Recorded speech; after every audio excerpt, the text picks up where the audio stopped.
In the mad rush of everyday life, no one even slowed down to notice the deafening silences of the city, nor the faces that bore within them, engraved like scars, the marks of invisible battles.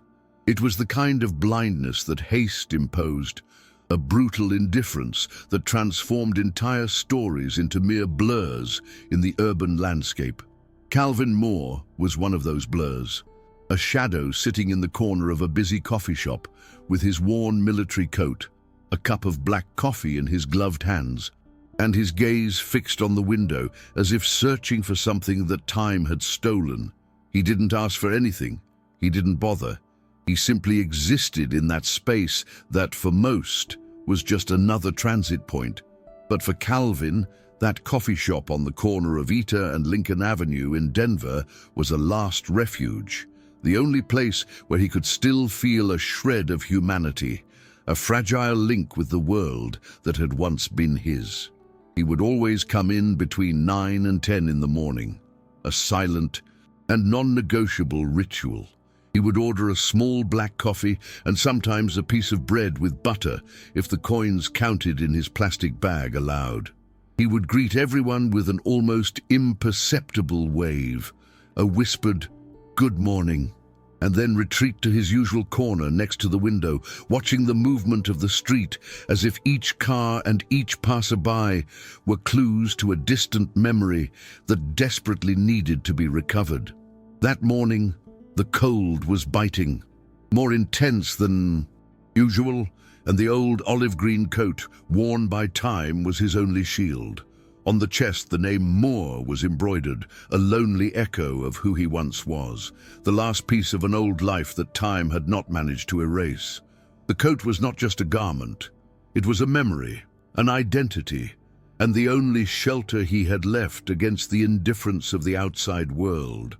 But what Calvin didn't know, as he sipped his coffee, was that the invisibility that had protected him so much would be brutally broken that day, and that his forgotten history was about to collide head-on with the arrogance of those who saw the world only from the surface. The turnaround came not with a bang, but with silence. Two police officers, Officers Reed and Jacobs, pulled up in the patrol car near the coffee shop. They were patrolling the area, supposedly following a general report of a strange guy hanging around the shops. Reed, the older man, with 15 years on the force, carried his experience like a burden of unquestioned authority, mistaking it for permission to judge. Jacobs, the younger man, followed his partner's lead without question, without a shadow of a doubt visible. Through the foggy glass of the coffee shop, they spotted Calvin. They saw his worn military jacket, his unshaven beard, his downcast gaze, and the cup of coffee in his hands. And the decision was instant, a verdict handed down without a single word being exchanged with the accused. "See that, Jacobs?" Reed said, jerking his chin, in a gesture of veiled contempt. "This guy loves to wear military gear to gain sympathy. I bet he stole that coat from someone. Want to go in there and check it out?" Jacobs hesitated, but obedience overcame his doubt. "Let's do our job," his partner replied. And the door to the coffee shop opened, sealing not only Calvin's fate, but theirs as well. The sharp sound of the door opening tore through the hubbub of the coffee shop. Conversations quieted, orders were interrupted. All eyes, previously scattered, converged on the two uniforms crossing the room toward Calvin. The air grew heavy, almost palpable, charged with a silent tension. Calvin looked up slowly, without anger, without surprise, just with a disturbing calm. Reed approached the table, his posture imposing, his voice clipped. "Good morning, sir. May we speak with you for a moment?" Calvin nodded, the coffee cup still in his gloved hands. "Sure." His voice was a whisper, almost an invitation to the abyss that was about to open. Reed crossed his arms, his eyes fixed on the coat. "Is that your coat?" "Yes, I got it when I served." Jacobs eyed the embroidery suspiciously, searching for a flaw. "Where did you serve?" Reed asked, with a mocking tone. "Middle East, Special Forces, from 2003 to 2018. Calvin answered with the same imperturbable calm. Reed Hill. A short, mocking laugh escaped Reed's lips. And now you're here drinking coffee with coins. Humiliation was in the air, thick, inescapable. But Calvin maintained his posture, his dignity intact. "Now I'm trying not to forget who I was," he replied, and the silence fell again. But this time it was a clamorous silence. The other customers, previously just curious, began to feel the strange atmosphere, the discomfort spreading through the tables like an invisible virus. Some watched from afar, indignation beginning to bubble beneath the surface, but no one spoke up. The manager, a cautious man, approached discreetly. "Is everything okay here?" "Gentlemen," Reed cut him off, his voice dry. "We've had a tip. We need to confirm that this coat is authentic and that it was obtained legally." The manager hesitated, a worried frown forming on his forehead. "He's been coming in here for months," he said defensively. "He's always been polite, pays for what he buys, there's never been a problem." Reed snapped, ignoring the intervention. "And since when does polite appearance guarantee a clean record?" The officer's arrogance was an insurmountable wall. Jacobs, without permission, pulled Calvin's coat up, examining the inside seam. He found a tag with a serial number and the full name, Calvin Moore. Still, the suspicion didn't dissipate. "You could have gotten this anywhere. A thrift store, a donation. We're going to need you to come with us." The tension in the coffee shop was almost unbearable. The manager, visibly tense, intervened again, his voice thick with concern. "No warrant?" Reed glared at him with a veiled threat. "He can come willingly or unwillingly. Don't force the situation."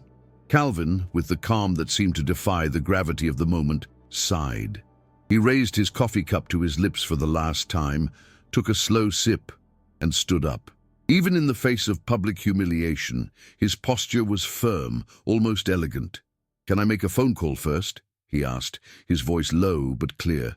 "You'll have time for that at the police station," Reed replied, and with a sudden movement, he pulled on the handcuffs. The metallic click echoed through the coffee shop, shocking the customers. An older woman muttered to herself, her voice choked, "That sounds like my brother. He served too and was forgotten by everyone." As he was led out in handcuffs, Calvin Moore looked around. No one defended him, no one said a word in his defense, but their silence was no longer the same as before. There was doubt, discomfort, a silent shame in the air. The coffee shop door closed behind him, a sound that sealed his departure, but also announced an irreversible change. Outside, the cold touched his skin again, but the sensation was different now. The coat, once a shelter, pressed against his chest, but now under the judging eyes of two uniformed men who could never imagine what he had experienced. Inside the police car, Reed turned on the radio, acting as if nothing was out of the ordinary, as if they had just arrested yet another problem on the street. But Jacobs, looking in the rearview mirror, saw Calvin staring at the city with a disturbing calm, almost a subtle smile on his lips. The doubt he had felt in the coffee shop intensified, hammering in his mind. "What if he's telling the truth?" Jacobs murmured, his voice barely audible. Calvin heard, but did not respond immediately. He just smiled out of the corner of his mouth, a smile that held a secret and a veiled promise. "When you call to confirm, you'll understand everything," Calvin said, and the weight of those words settled in the air, heavy, untamable. Jacobs frowned, uneasiness growing inside him, a premonition that something big was about to happen, something neither of them could have foreseen. The police car pulled up in front of the Precinct 12 police station in downtown Denver, a cold, aged concrete building that gave off the smell of stale coffee and wet paper mixed with the muffled sound of footsteps and creaking doors. Calvin got out without saying a word, his wrists still marked by handcuffs, but his posture was firm, almost elegant, even under the weight of humiliation. Reed pushed him through the door, leading him to the reception area, where a few officers milled about, laughing at inside jokes, answering phones, filling out reports. "We have an arrestee. Possible misuse of official military attire," Reed said to the agent behind the counter, his voice thick with disdain. "No resistance but no papers. Claims to have served in the Special Forces. Name, Calvin Moore." The agent typed the name into the system. Her face, which had initially held the neutrality of someone who had been doing the same job for years, suddenly froze for a second. A chill ran down Jacob's spine as she took in the scene. The agent glanced at the screen, then at Calvin, but said nothing. She simply printed out a form and said, her voice now strangely restrained, "Take him to room 3. Wait for verification." Reed and Jacobs led Calvin into the triage room. It was a small cubicle with a metal table in the center, 2 chairs, and a dim light fixture, windowless and suffocating. "Sit down," Reed said, uncuffing the handcuffs and throwing them onto the table with unnecessary force, the clang echoing in the confined space. Calvin sat down, his wrists red but his dignity intact. Jacob, still restless, sat across the table, his eyes fixed on Calvin, searching for a hint of weakness but finding only calm. "You said you served, but you have no identification, no proof," Jacob said, his voice thick with growing uncertainty. "I don't need to prove anything to you," Calvin replied, his voice low but firm. "I just want my right to a phone call." Reed laughed, a dry, mocking sound. "A phone call? You think you're in a movie? Who are you going to call? Your imaginary lawyer?" Calvin stared at him without anger, a look that seemed to see through Reed's arrogance, a look that held the depth of 1,000 battles. "I'm going to call the man who owes me his life," Calvin said, and there was silence again. "Maybe he can teach you how to treat a veteran." Jacob stood, a sudden urgency in his voice. "Let him make the call, Reed. If it's just idle chatter, we'll only lose 5 minutes." Reed huffed, but reluctantly relented. He pulled the landline phone from the wall and set it on the table, pulling the cord as far as it would reach. "One number, 1 minute," he demanded, his tone sounding as if he still had control. Calvin picked up the phone and dialed slowly. The number, etched into his memory like a scar, needed no further thought. 3 rings, 4, then a firm voice answered, "Office of General David Keller." Calvin straightened his back, his posture changing, gaining an authority that seemed to come from nowhere. "Sergeant Calvin Moore, code 21A17. I need to speak to him, urgent." On the other end of the line, there was a heavy 2-second silence. "1 moment," the voice answered, and the line went dead for another 20 seconds. Reed looked at Jacobs, rolling his eyes, but Jacobs couldn't look away from Calvin. Then the voice changed. It was serious now, familiar. "Moore, where are you?" The sound of his voice filled the room, and Reed felt a chill run down his spine. "Denver Precinct 12, under arrest on suspicion of wearing my own coat," Calvin replied, his calm unshakable. On the other end of the line, there was no indignation, no surprise, just quick, direct, and relentless action. "Stay there. Don't talk to anyone else. I'm on my way." The line went dead. Calvin put the phone down, folded his hands on the table, and looked at Reed, who was now visibly less confident, the arrogance beginning to drain from his face like air from a balloon. "Well, that's your call. Now let's get the record," Reed said, trying to regain his poise, but his voice lacked the conviction it had before. "You should call someone too, because what's coming next is no small feat," Calvin said in a calm, almost compassionate tone, as if he were warning them of an impending storm. Reed snorted, trying to make light of the situation. "Look at this guy. He thinks he's still out there giving orders. You're off the streets, mate, but you're still just another one." Jacobs, on the other hand, was visibly uncomfortable. He fidgeted with his hands, staring at the door, his cop's intuition screaming that something was fundamentally wrong. He could sense a silence between Calvin's words, a veiled warning that they shouldn't ignore. Less than 30 minutes later, silent. Chaos took over the police station lobby. 3 black cars, with no apparent official identification, pulled up in front of the building. Out of one of them, a man in a dark suit, sunglasses, and a silver badge hanging around his neck, with the crest of the Department of Military Intelligence. The agent at the counter nearly dropped her coffee cup when she saw him. "How can I help you, sir?" she asked, her voice shaking. "I'm here on behalf of General Keller," the man replied, his voice deep and authoritative. "Where is Mr. Calvin Moore?" The headquarters was immediately called. Captain Thompson, the station commander, came to the front desk himself, trying to maintain his composure, but cold sweat was already running down his forehead. "May we ask the reason for your visit, sir?" he asked, his voice breaking. "Your department has detained a highly decorated war veteran," the man replied, his tone accusatory and piercing. "No verification, no reference to the federal recognition system. For active and inactive military personnel, General Keller wants a report in hand by the end of the day, and he wants Sergeant Moore released immediately with a formal apology from the force." Thompson froze.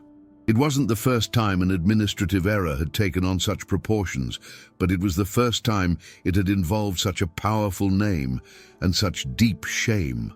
Captain Thompson personally went down to the triage room, where Calvin still sat, now with his arms crossed and a calm look on his face, as if the arrival of the military brass was the most natural thing in the world. "Sergeant Moore," Thompson said, calling him by rank, a plea for forgiveness disguised as recognition. "Would you please come with us?" Calvin stood up slowly, straightening his coat, his gaze fixed on Jacobs, who lowered his eyes, unable to bear the weight of that silence. Reed pretended not to notice, but his rigid posture betrayed the discomfort that was eating away at him inside. As he left the room, without handcuffs or shoves, Calvin stopped and looked back. "Thank you for not listening to me," he said, his voice low, but with an overwhelming impact. "Because now, everyone is going to have to listen." The words echoed in the hallway, marking not only the end of a humiliation, but the beginning of a turnaround that no one had expected. As Calvin waited in the medical center at the Colorado Springs military base, sitting in a quiet room with pale walls and the smell of disinfectant, across town, in a restricted military intelligence office, officers quietly read his name, as if opening a forgotten treasure chest of history. The name Calvin Moore was back in the official records for the first time in years, urgently pulled from classified files after the call was made directly to General Keller's office. The faces in the room changed as the information flashed across the screen. It was like flipping through the pages of a war story no one had finished telling, a tale of heroism and sacrifice that had been swept under the rug of bureaucracy and indifference. Each line revealed a deeper layer of an extraordinary life that had been reduced to invisibility on the streets. Calvin had enlisted in 2003, just after the September 11th attacks. He was young, idealistic, and had the cold anger in his eyes of someone who had watched his own city tear itself apart in fear. He grew up in Detroit, in a neighborhood forgotten by time, and saw the army not only as a chance for stability, but as a way to give meaning to his life, to channel that anger into something greater. He served with honor, with fierce determination, and with a kind of loyalty that today seems outmoded, almost utopian. The missions came one after the other, each one riskier, more dangerous, until his name ended up on the staff of the Advanced Reconnaissance Force, an elite sector that operated under the utmost secrecy, operating in the shadows, where courage was the only currency of exchange. One of the officers present at the analysis of the dossier recognized the acronym of an operation in which Calvin had participated, Sentry Shield, in Kandahar in 2011. The memory of that mission still brought a chill, an operation that had gone wrong from the start, in hostile territory, with lost communications and coordinated ambushes that could have decimated the platoon. It was on this mission that Calvin saved not only his platoon, but Colonel Keller himself, dragging him for more than 300 meters under crossfire, even though he was already wounded and bleeding. This was the story that had never been told outside of classified reports, a feat of bravery that defied death itself. And there, in front of those officers, it took on human contours, transforming the handcuffed homeless man into a forgotten war hero, whose medals and achievements should be engraved in marble, not in a secret dossier. During his years of service, Calvin accumulated decorations that many officers would never dream of. The Bronze Star, the Purple Heart, medals of merit and strategic recognition. But these honors, which should have guaranteed him respect and a dignified life, became nothing more than pieces of paper forgotten in a folder with no real value after he returned to his country. The return for Calvin was anything but glorious. Like so many other veterans, he returned to a world that did not know how to welcome those who were broken inside. There was no parade, no warm welcome, no gratitude that should accompany the sacrifice of years. There was only the deafening silence, the nightmares that haunted him every night, and the overwhelming loneliness that corroded his soul. The diagnosis came quickly: post-traumatic stress disorder, PTSD, a silent sentence that trapped him in a war that never ended. The images of the war did not stay in the past. They came to visit him every night without asking permission. The screams, the gunshots, the blood, the sharp orders, everything was there. Vivid, even as he walked the streets of his city, trying to resume a life that seemed to no longer exist. Without adequate psychological support, refusing the labels of disability that the bureaucracy tried to impose on him, Calvin tried to go it alone. He worked as a security guard, a delivery man, and a maintenance assistant. But his mind couldn't keep up with his body. Panic attacks, bouts of anxiety, and sleepless nights became his new reality. One day, he collapsed in a supermarket while restocking shelves, fainting between the aisles. He was taken to the hospital and discharged the same day without any support or care. Little by little, his life began to empty out. He lost his job, lost contact with his family, and watched his marriage fall apart in silence. And then, with a backpack on his back and his military coat as his only shelter, he began to sleep on the streets. He became just one face among many, a name that no one said, a living memory of the war left on the cold, concrete of the city he once swore to protect. And yet, he never begged for alms, never lost his composure. He still kept his shoes lined up next to him when he slept, and his coat always folded neatly before being worn again the next day, a ritual of self-respect, even when no one else offered him the same. That morning when he was arrested, Calvin didn't expect justice. He didn't dream of recognition. He just expected a hot coffee and an hour of peace.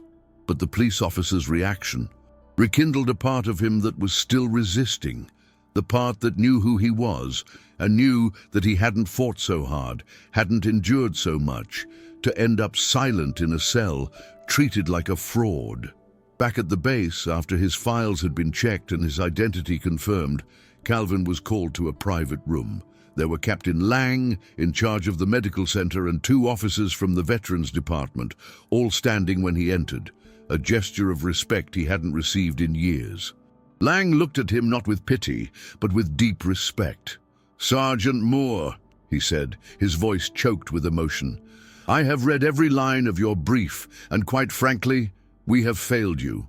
The entire system has failed you." Calvin stood firm, silence his answer, but the weight of those words was undeniable.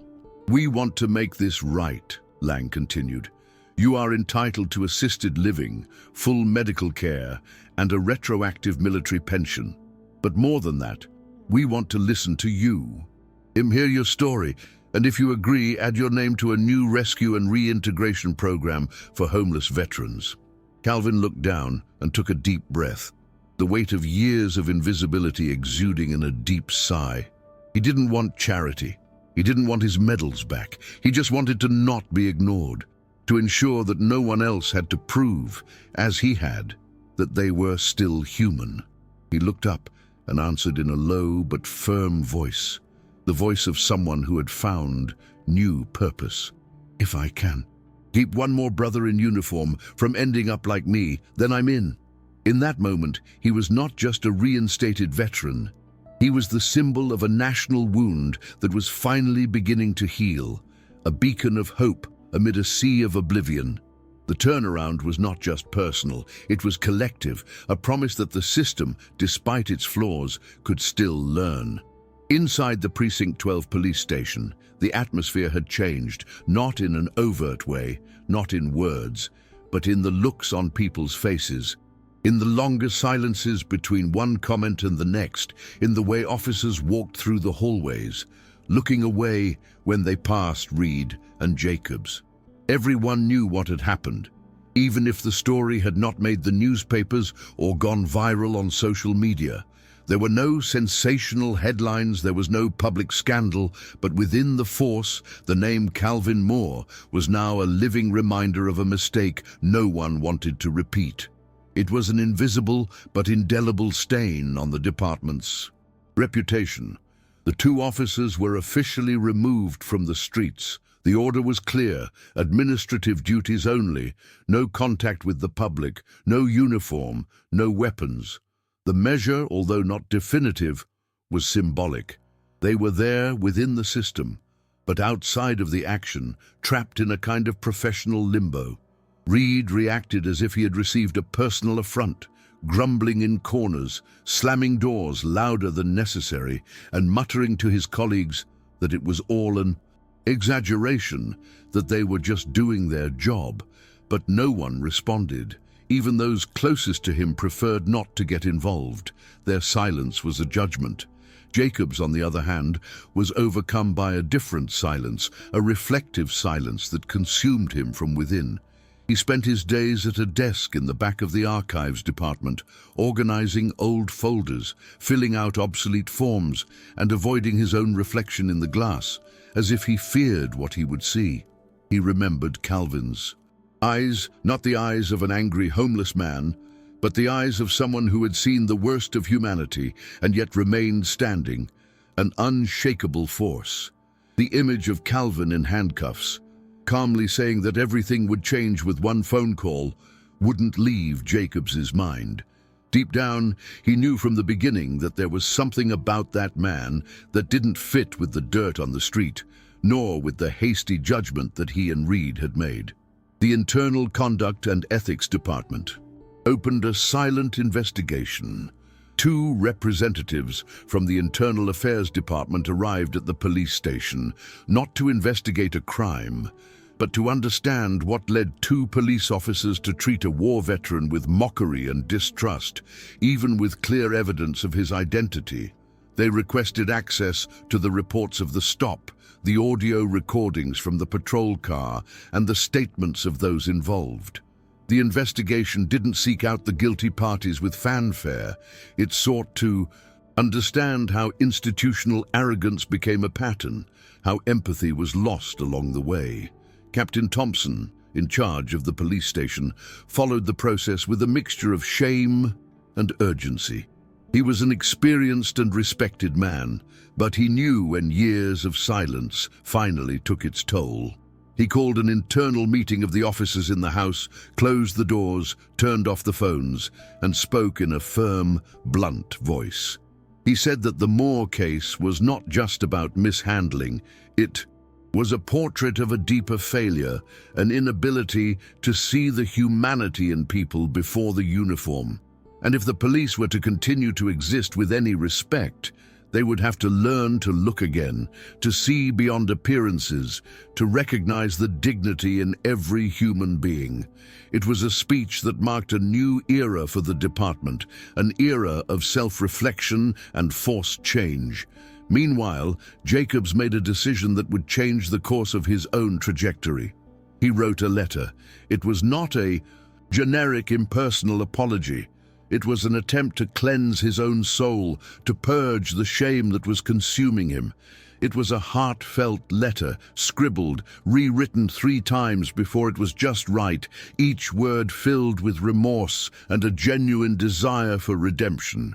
He took the letter to Captain Thompson and asked that it be given to Calvin, if appropriate.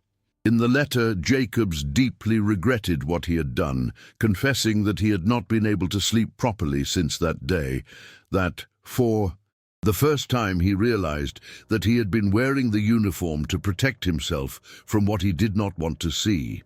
And he asked, with a humility he never imagined having, that if Calvin would allow it, he would like to one day work in a listening program, a support program, anything that would prevent others, like him, from going through the same humiliation. Thompson read the letter in silence, did not say a word, just felt it, and assured him that it would be delivered. Calvin received the letter while still at the medical center. He read it slowly, twice, each word echoing in his mind. Then he folded it carefully and put it in the inside pocket of his coat, in the same place where he kept the memories he chose to carry, the ones that helped him move forward.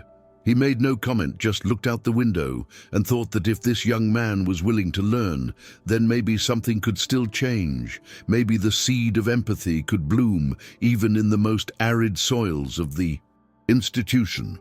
Reed, on the other hand, refused to acknowledge any mistake. When he was called in for an interview with the Internal Affairs Department's evaluators, he maintained that he had followed protocol to the letter, repeating the technical terms like a mantra, clinging to them so as not to admit that he had judged someone by their appearance, that he had hurt a man's dignity based on prejudice. But the investigators were not impressed by Reed's empty rhetoric. One of them, a retired veteran with visible scars from war but invisible from the system, asked Reed if he knew what it was like to sleep on the streets even after having saved lives for his country. Reed could not answer. His silence was his confession. At the end of the process, Jacobs was recommended to be reinstated to the patrol on a supervised probationary period with psychological counseling and mandatory participation in empathy and humane approach programs, a second chance for a man who had demonstrated the capacity for change. Reed, in turn, was placed on disciplinary leave for an indefinite period. The system did not shout about his guilt, but it did not forget it either. Justice was slow, silent, but relentless, and the lesson for the force was clear. Arrogance had a price.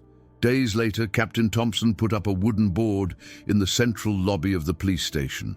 On it, a single phrase engraved in bas relief, discreet but powerful. Dignity is not measured by appearance. It is recognized in the silence of those who have seen war. No names were mentioned, but everyone knew who was speaking. The justice served to Calvin was not revenge. It did not come with shouts or cameras. It was not a spectacle. It was slow, silent, and powerful. The kind that transforms from within, the kind that puts the pieces back in place even when no one is looking, rebuilding not only a life, but a philosophy of work. In the simple room in the medical wing of the military base, time seemed to move differently for Calvin. There was no traffic noise, no hurried footsteps, no judgmental stares that he had learned to endure on the streets. There, the silence was different. It was the kind of silence that healed. There was a pitcher of clean water on the bedside table, clothes folded neatly on a chair, and a small plant in a plastic pot by the window. None of these were luxurious, but everything there had something he hadn't seen in years: care. Calvin was sleeping better. Little by little, the nights were no longer a war. He still woke up sweating from time to time, with his heart racing, but he was no longer alone when this happened. Nurse Margaret, who attended to him almost every day, already knew when his silence meant pain. She would bring him hot tea, sit by his bedside for 5 minutes, and tell him in a low, gentle voice that he could breathe slowly. And he did, letting the affection and care fill the void that the war and the streets had left. It was the beginning of a healing that went far beyond the body. Meanwhile, outside that room, the name Calvin Moore circulated from room to room, office to office, not as a celebrity or a public figure, but as a warning and also a mirror. Representatives from the Department of Veterans Affairs, the Military High Command, and reintegration centers began to meet in secret, reviewing protocols, discussing gaps, and confronting the same nagging question, a constant echo that haunted them. How could a decorated man with an exemplary record have been forgotten for so many years that he was handcuffed for wearing his own coat? There was no press conference, no marketing campaign, but there was action. Quiet but determined action to right a historic wrong. An emergency unit was created within the National Reintegration Division with an exclusive focus on locating veterans who had disappeared from the system, those who had fallen through the cracks of bureaucracy and indifference. This was not just bureaucracy, it was personal, a debt that had to be paid. The name of the project was christened quietly in a meeting room without photographers, Moinagam Program. Tribute to those who did not ask for a tribute, but forced the system to see. Calvin heard about this from an aide who came to accompany him to one of his appointments. She said that a group of veterans from the base would begin visiting shelters, stations, and street corners, bringing documents, listening to stories, and making sure no one else fell into the same invisible hole. She asked him if he would like to participate as a counselor. He hesitated for a moment, touched his coat, which still had the Moor embroidered on the chest. He took a deep breath and said yes, not out of vanity, not for public recognition, but because he knew that there were still many like him, silently sitting on park benches, waiting for someone to recognize them without having to show them a medal. A few days later, the colonel in charge of the base received him in a discreet room. He had a black briefcase on the table, strong coffee in a steel mug, and a respectful expression on his face. He told Calvin that the officers involved in the case had been evaluated, that internal measures were underway, and that Jacobs's letter of apology had been received with respect. He asked if he wanted to file a complaint, file a lawsuit, seek civil compensation. Calvin responded in his usual calm voice, the same calm that had disarmed the arrogance in the cafeteria. He didn't want compensation. He didn't want revenge. He wanted change. He wanted every police officer in the country to learn to see before judging, for every officer to understand that not every wounded man is a problem. Sometimes it's just someone trying to survive in silence. The colonel nodded, understanding the depth of Calvin's request. He said that internal training was already being updated, that the phrase Calvin had said during the conversation, "Dignity doesn't shout. It carries itself," had been transformed into training material, that soon other names like his would also be remembered, not for a mistake, but for a lesson. At the base, Calvin began to walk with more freedom, a freedom that came from acceptance and purpose. He talked to young soldiers, told them combat stories, gave them advice on discipline, posture, respect. He didn't talk much about what he suffered after the war. He preferred to let people understand between the lines, to feel the pain that was not expressed in his words. Those who were sensitive could see it, they could understand the burden he carried. During conversations, he never said that he had lived on the streets. He never said that he had been handcuffed. But he always ended with the same phrase, looking into the eyes of those who listened to him, a universal truth. If one day you come across someone who seems to have lost everything, remember that maybe they only lost the gaze of someone like you. In internal army meetings, he was treated as an active veteran, an honor that had long been denied to him. He received his overdue benefits, a new military document, and a letter personally signed by Keller, thanking him again for the life he had saved in Kandahar, an acknowledgement that was worth more than all the medals. But what Calvin kept most was something else, an invitation to participate in the National Reintegration Advisory Council. The first meeting would be in Washington, 3 months later. Little by little, justice was being served, not as revenge, but as reparation, without cameras, without headlines, just justice in the most powerful way possible, in silence. It was the healing of a country beginning to heal the wounds of its forgotten heroes. The morning Calvin left for the first time as a counselor for the new Veteran Support Program, the sky was clear and the air had that autumn scent that brings with it the idea of a new beginning, of new possibilities. He wore the same military coat, now washed, sewn, and with the buttons restored, discreetly shining on the chest, and a light blue shirt underneath. Simple, but well pressed. He walked with an erect posture, not out of pride, but out of habit. So many years of service taught the body not to forget its dignity, even when the world tried to take it away. The reception center was in a discreet building with no flags at the entrance or flashy signs. Inside, plastic chairs, lukewarm coffee, and a wooden table with documents. Spread out, an environment that reflected the simplicity and seriousness of the work done there.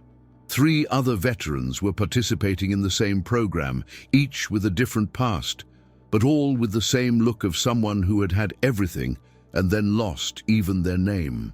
Calvin was greeted with a shy wave by one of the civilian coordinators, who explained how the group worked: active listening, screening for medical referrals, guidance on benefits, and, most importantly, talking to those who were still on the streets and didn't trust anyone.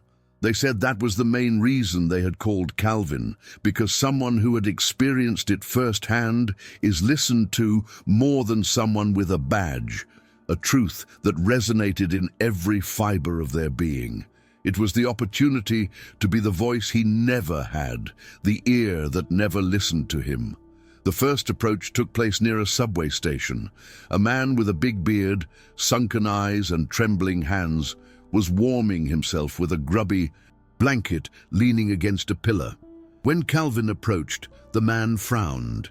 He didn't like social workers. He had been treated like dirt by many well-meaning people. But Calvin didn't introduce himself as an employee. He didn't bring paper or a prepared speech.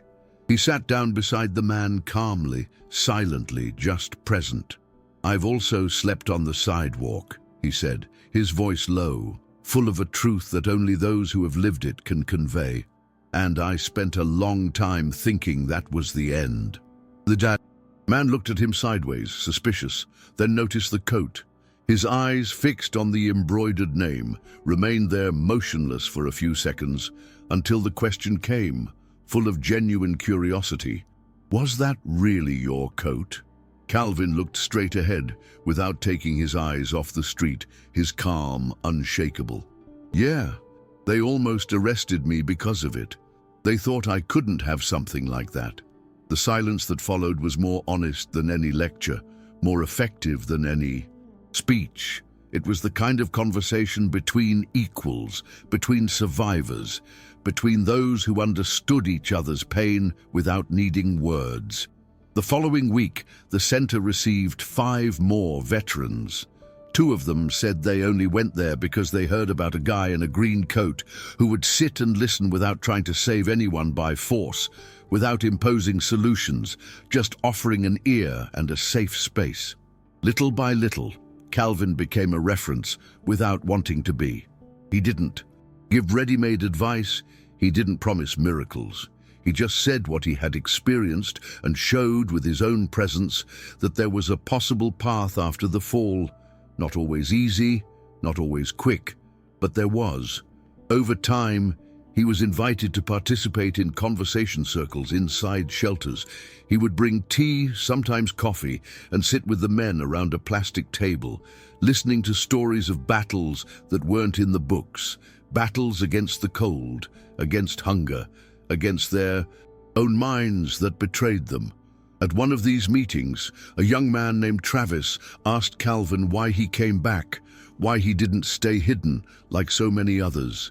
Calvin thought for a moment before answering, his voice filled with wisdom that came from pain and overcoming. "Because one day I made a call and someone answered. And when that happens, you can't keep quiet anymore, because there are people out there waiting to be heard too." The young man nodded, wiping his nose. He had served in Afghanistan, too, had lost a brother in an explosion and had never been the same since. He had been out of touch with his family for 2 years. That night, he slept in the shelter for the first time in months, and the next day accepted help to begin the reintegration process. Calvin saw this happen to a few others, but not all. Some resisted, others disappeared. The pain was too great to be overcome in a short time.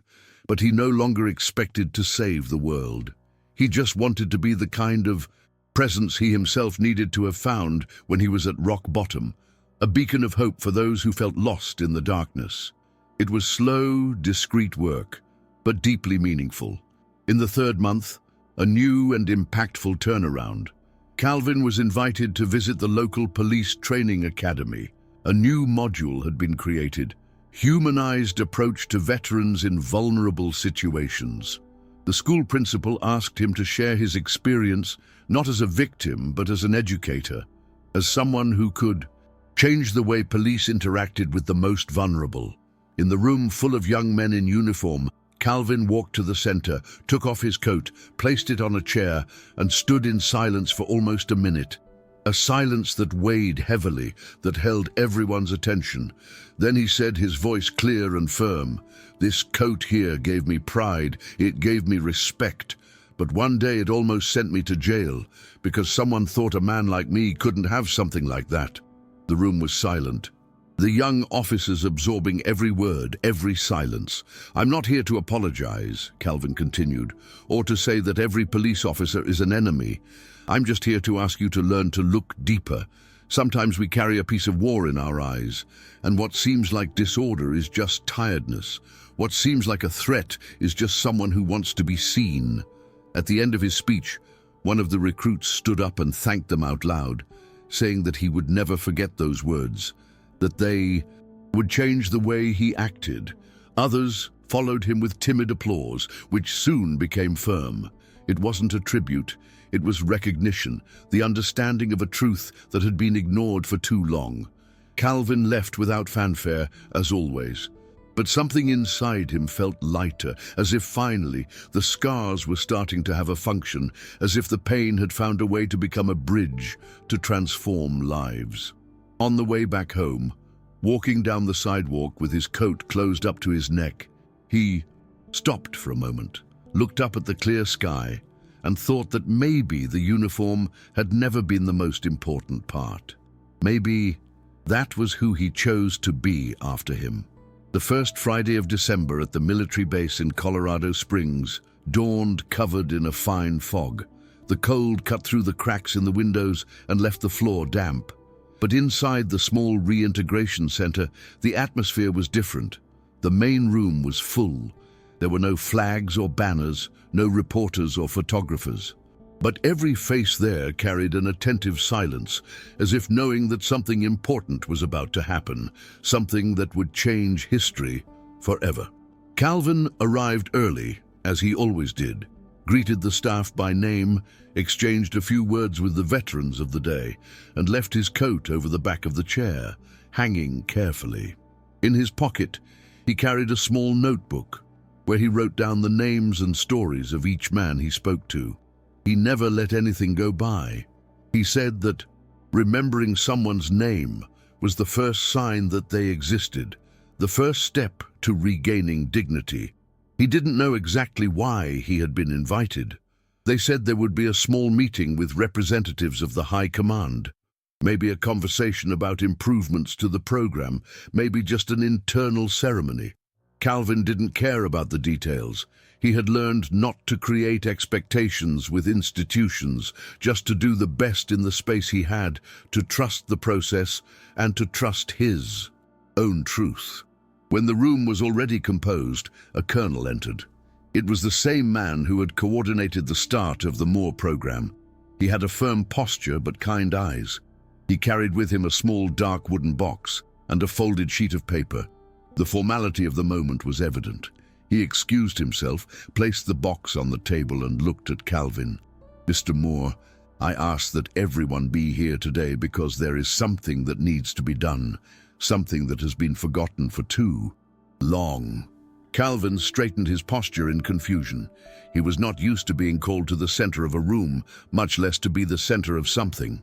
The colonel continued, and his words were a punch in the stomach, but also a balm for Calvin's soul. Exactly 10 years ago, during Operation Sentry Shield, you performed an action that saved 9 lives, including that of then-Colonel David Keller. The room was completely silent. The recommendation for the award was approved, but for bureaucratic reasons it never reached you. Calvin looked at the box on the table, his face showing no surprise, but his eyes lowered for a second. That moment carried the weight of a decade of silence, of a stolen honor, of a forgotten sacrifice. Today, Mr. Moore, we right that wrong. The colonel opened the box and took out a medal carefully positioned on a velvet stand. It was a bronze star, the same one that had already appeared on paper but which he had never touched with his own hands. Without a rehearsed speech, the colonel held out the medal, the gesture carrying a historic weight. On behalf of the United States Army, and with deep respect, thank you for your service and for your patience with a country that is slow to recognize its heroes. Calvin stood up and walked to the front of the room with slow steps, each one a silent victory. There was no music, no flashes, just the respectful silence of everyone present. He held the medal in both hands, looked at it for a few seconds, and nodded, a gesture that contained the pain of the past and the hope of the future. "Thank you, sir," he said, his voice low but firm. "But if you'll allow me, I want to leave this medal here in the center." The colonel frowned, curious. "Why is that, Sergeant?" "Because it doesn't just represent what I did," Calvin replied, his voice gaining strength, echoing the truth in every word. "It represents everyone who went through this and didn't even have a chance to ask for help.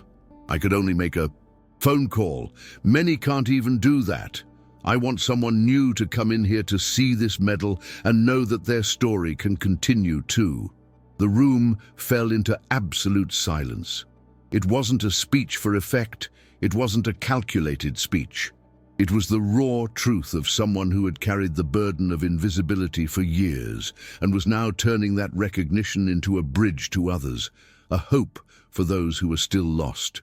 The medal sat in the center of the room, protected by a glass dome with a small plaque next to it.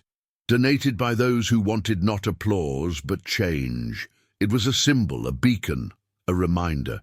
After the ceremony, Calvin was greeted by dozens of veterans, many of whom had not had the courage to tell their own stories, but who found in his words a silent permission not to be ashamed.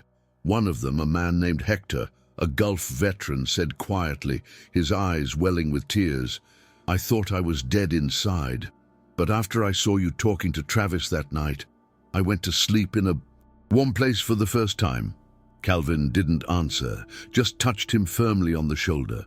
That was enough. Silence often spoke louder than 1,000 words. Over time, his name began to circulate in other centers, other cities, not as a celebrity, but as a reference. Invited to give lectures, participate in discussion groups, and join groups to review police conduct. He accepted some invitations, declined others. He did not want to become a symbol. He did not seek fame. He wanted to continue being useful, being the voice of those who had no voice. This was his way of moving forward, of giving meaning to his own journey. One afternoon, on his way home, he stopped at a roadside cafe. He went in, ordered a coffee, and sat by the window, watching the movement outside. A young waiter came to serve him. He looked at him curiously, then at his coat. "Did you serve me, Calvin?" he asked, his voice full of genuine respect. Calvin smiled with one corner of his mouth, a smile that told the story of a lifetime. "Yes, I did." The young man made a gesture of respect, stepping back slightly. "Thank you for that." Calvin nodded and sat there, sipping his coffee slowly, watching the movement of the street from inside. A simple gesture, an exchange of words, but one day it was brutally denied him, a reminder of how far he had come. On the way out, He left a folded $20 bill under the empty cup with a handwritten note. Never judge someone who wears a worn-out coat. It can carry more history than you think. It was a cold January morning, months after the day his life had changed. Calvin got off the bus at the same corner as always. The sidewalk of 8th Avenue seemed smaller than he remembered. The buildings were the same, the sounds of traffic still echoed in the background, and the coffee shop on the corner kept its sign lit as if time had never passed. But he knew. A lot had changed since that last time. The olive green coat was still with him, now clean, restored with reinforced stitching and the Moore embroidery shining discreetly on the chest. It was the same as before, but it carried a new layer of meaning. It was no longer just a symbol of survival. It was proof that he was still here, that he had risen, that his dignity was unshakable. Calvin pushed open the door of the coffee shop carefully. The bell above it rang as before, and the smell of fresh coffee enveloped him with an almost nostalgic force. It was the same smell as the day he had been unfairly accosted, but now he was no longer the same man who had left in handcuffs. The place was slightly busier, people sitting at tables, focused on screens, cups in their hands, headphones in their ears. No one noticed him right away. He walked up to the counter with firm steps, took out his wallet and ordered, "A small coffee, please, no sugar." The waiter, a young man, took the paper cup, poured the drink, and when he looked at Calvin, he seemed to hesitate for a second. His eyes traveled over his coat, over his face, and then he asked in a low voice, full of respectful curiosity, "Have you been here before?" "No," Calvin smiled, a smile that held an untold story. "I've been treated badly once." The young man bit his lower lip, not knowing what to say, the embarrassment evident on his face. He simply offered the coffee with a respectful gesture and didn't charge. "It's on the house," he said, his words an echo of the institution's regret. Calvin thanked him with a nod and headed to the corner of the coffee shop, to the same table where he usually sat. It was empty, as if it had been waiting for him. He sat down calmly, placed the cup on the table, and watched the street through the window. The flow of people, the cars, the rush, it was all the same. But he felt different. For the first time, he didn't carry the weight of invisibility. He no longer had to prove anything to anyone. That coffee, that seat, were his by right, not out of pity. On the other side of the counter, the manager of the place saw him. He froze for a moment, immediately recognizing the man who months ago had been removed from there like a criminal for wearing his own coat. He swallowed hard, took a deep breath, and with a courageous gesture that he had lacked before, he came out from behind the counter and walked towards him. He stopped in front of the table. Calvin looked up, recognized the face. Time had passed, but the look of guilt was the same. "Mr. Moore, right?" the manager asked, his voice almost a whisper. "Yes." The manager moved without knowing what to say. The words seemed bigger than his mouth, heavy, difficult to say. "I remember that day. I was here, I did nothing, and it has haunted me ever since," the manager confessed, his voice heavy with remorse, the truth finally coming to light. Calvin did not answer immediately. He picked up the cup, took a sip of coffee, waited. Then he said, his words full of wisdom and forgiveness, "I remember too. I remember that no one said anything, not even you.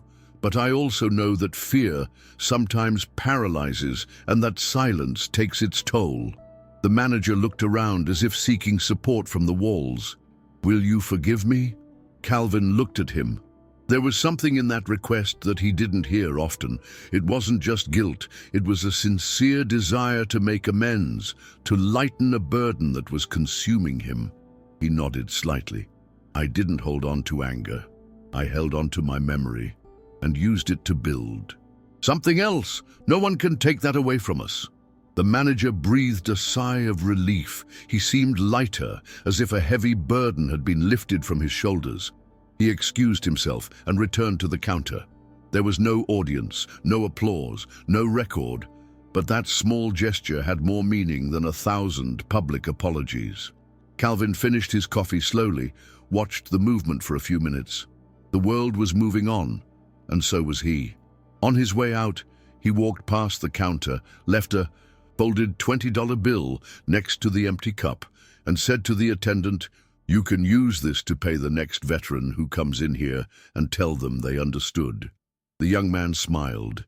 He was too young to understand the exact weight of those words, but he felt he had to keep them, that they were important. Calvin left the coffee shop and walked to the bus stop. He wouldn't have to wait long, but time no longer bothered him. He sat down on the metal bench, adjusted his coat, and looked up at the sky. He took a deep breath. He thought about everything he had lived through, everything he had lost, and everything he had rebuilt with silence, patience, and courage.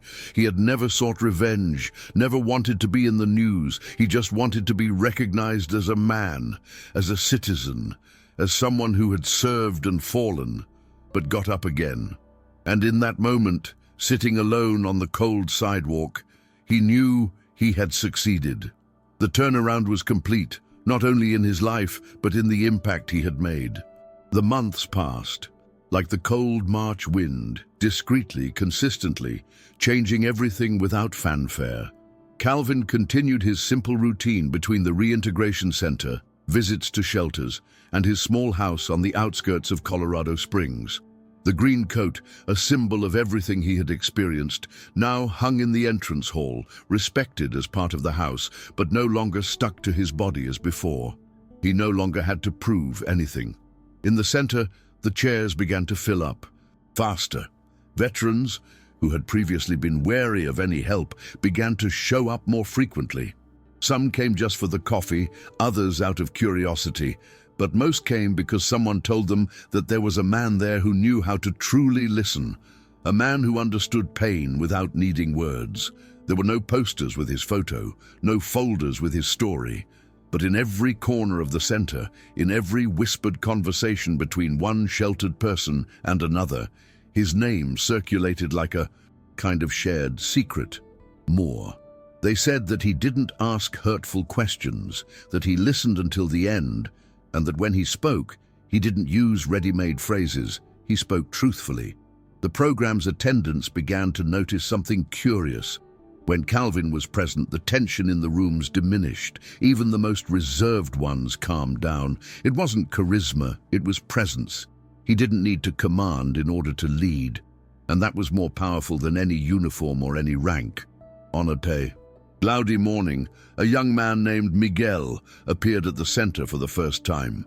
He was quiet, with a suspicious look, his body always hunched over, as if he were carrying the world on his shoulders.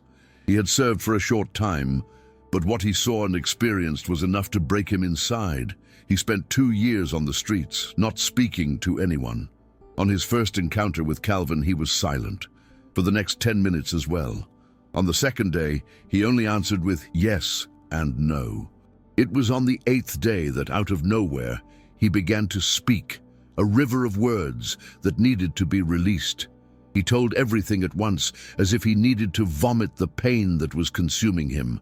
At the end, with red eyes, he asked, his voice choked, "Why do you listen, without interrupting me, without trying to fix me?" Calvin took a while to respond, his words coming from the depths of his soul. "Because when I needed it, no one listened, and surviving only made sense when I understood that it could be the ear that was missing for me." Miguel started attending the center, his presence becoming lighter every day. A month later, he volunteered to organize the files, a step toward life. 2 months later, he applied for a position in the official program. Today, he helps others who arrive silently like him. The Calvin effect was not limited to the support centers. At the Precinct 12 police station, where it all began, his name was included in an internal protocol, a measure that sealed the change once and for all. The small manual distributed to the newcomers had a chapter called The Moore Case, with clear instructions on how to approach homeless individuals, especially those with evidence of a military history. The content was discreet and technical, but it conveyed the essence of what happened: respect before suspicion, listen before questioning.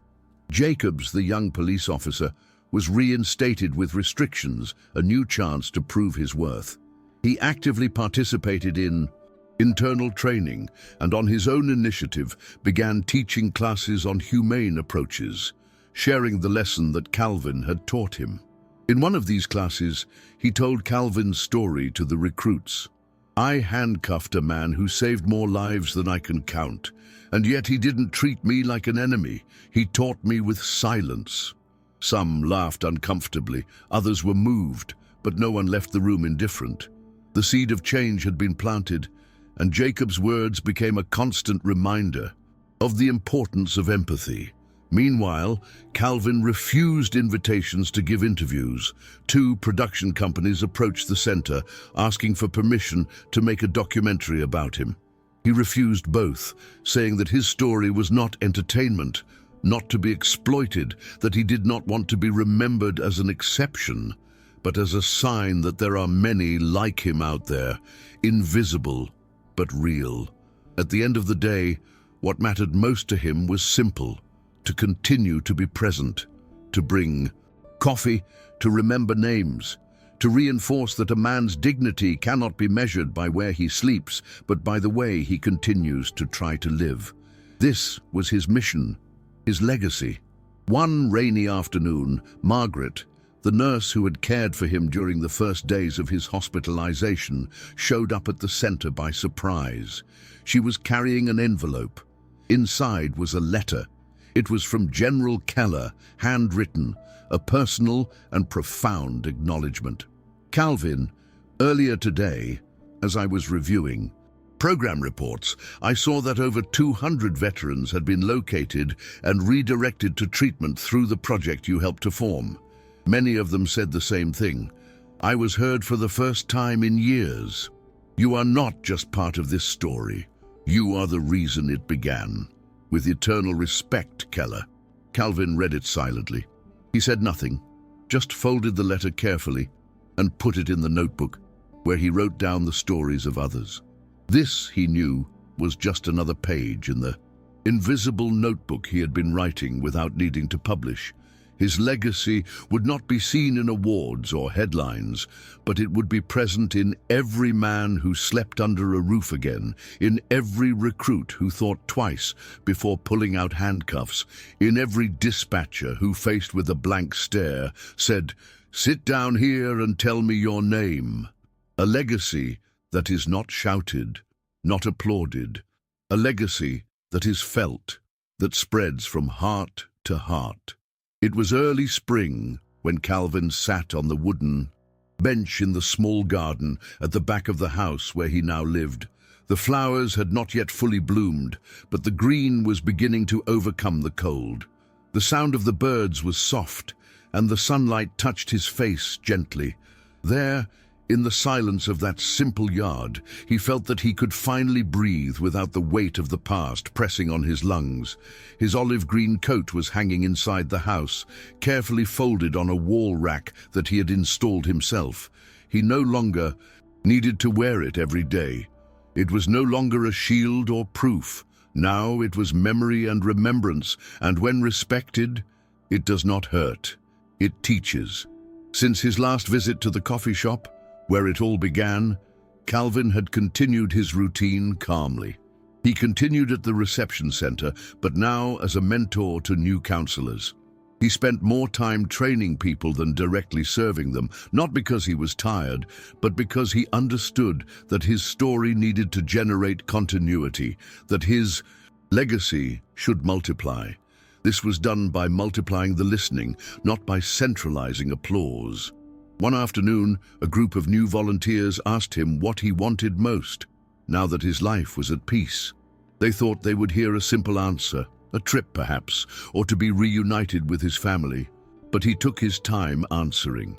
He crossed his arms over his chest, looked down at the dirt floor of the garden and said, his voice low but full of universal truth, "May no one have to live what I lived in order to be treated as a human being."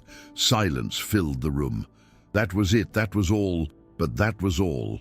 A few weeks later, Calvin received a letter from the Army office itself, a formal invitation to participate in a national panel on public policy for homeless veterans.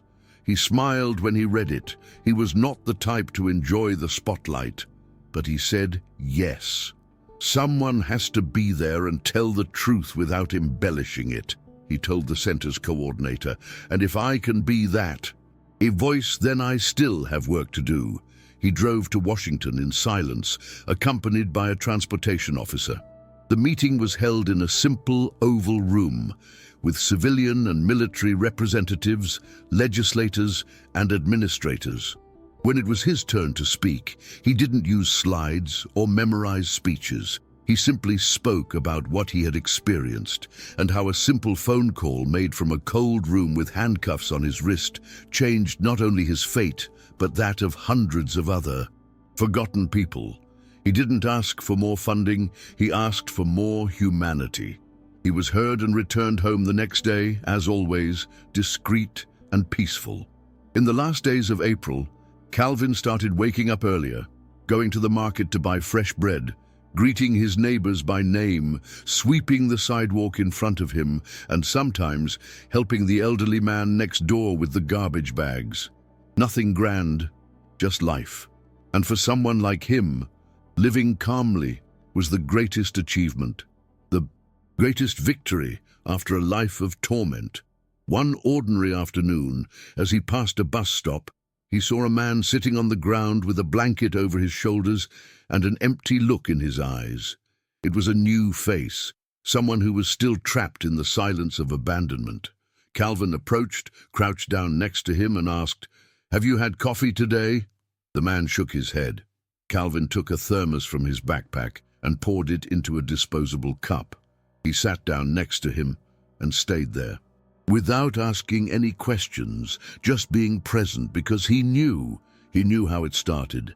He knew that before you can get someone off the streets, you have to get the streets out of them, and that can only be done with time, with respect, with listening.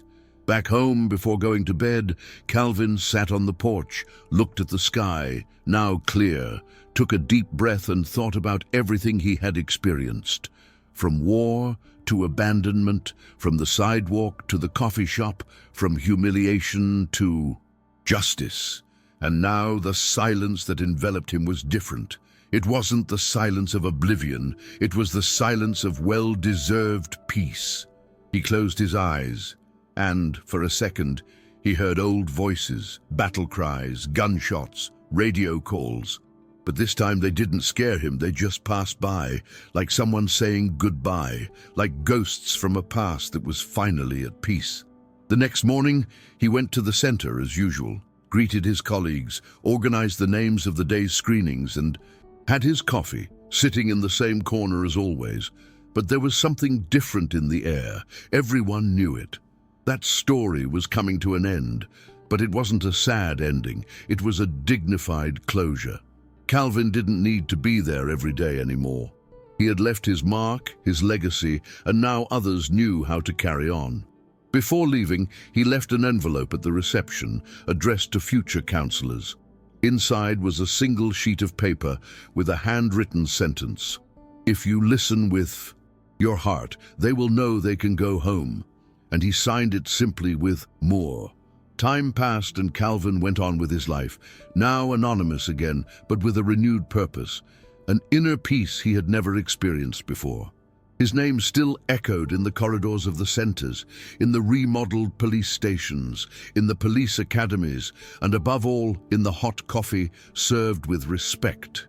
He didn't make headlines, he didn't give interviews, but he changed the world of those who needed it most. And perhaps deep down, that is the true definition of a hero. This is the story of Calvin Moore, a man forgotten on the streets, judged by his uniform, but remembered as a symbol of humanity, dignity, and transformation. He was not just a veteran, but the embodiment of quiet change, a constant reminder that empathy can heal the wounds that bureaucracy and indifference create.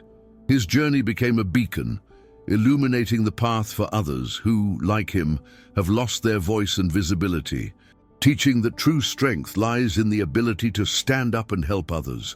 And so, the story of Calvin Moore, a man who dared to be seen and heard, will continue to resonate, inspiring generations to look beyond appearances and recognize the dignity in every human being.